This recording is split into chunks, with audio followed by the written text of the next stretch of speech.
সম্মানিত হযরতগণ, আপনারা লিখেন, খুব মনোযোগ সহকারে লিখেন। কারণ কি, এই ধরনের আমল কিন্তু কোন রকম নিয়ামতের থেকে কিন্তু কম নয়। আপনাকে জানতে হবে।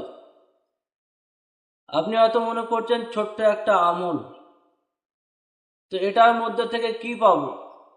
সম্মানিত হযরতগণ, যখন আপনি রোগীর সামনে এরকম আপনার আশ্চর্যজনক হাজিরাত করতে পারবেন, রোগী দেখে চমকে যাবে যে জিন্নাত আবার হাতের তালুতে কিভাবে হাজির হয়।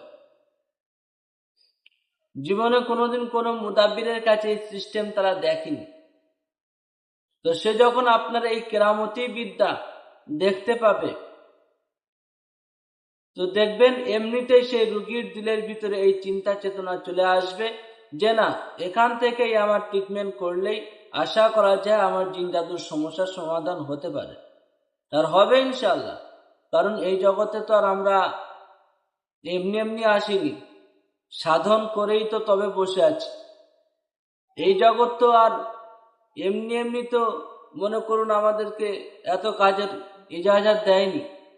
আগে আমরা তৈরি হয়েছি, নিজেকে তৈরি করেছি, তবে তো এই জগতে আমরা নেমেছি।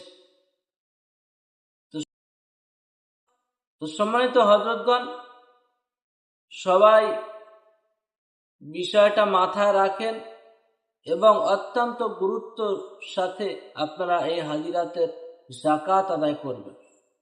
কারণ কি, যে এ আমলের যাকাত আপনি দিবেন না, তো এই মুয়াক্কেল কিন্তু আপনার কথা শুনবে না, এই মুয়াক্কেল আপনার বিপক্ষে যেতে পারে।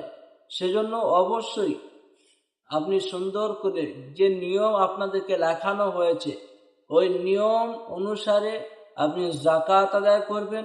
যাকাত আদায় করার পরে আপনি কোনো বাচ্চাদেরকে হোক অথবা যারা গরিব আছে তাদেরকে ডেকে একদিন খানা খাওয়ান। খানা খাওয়ানোর পরে আপনি আপনার কাজের সিস্টেমে এই হাজিরাতটি যোগ করবেন। ইনশাআল্লাহ এর থেকে অনেক ফায়দা পাবেন। তো লিখতে থাকুন হযরত।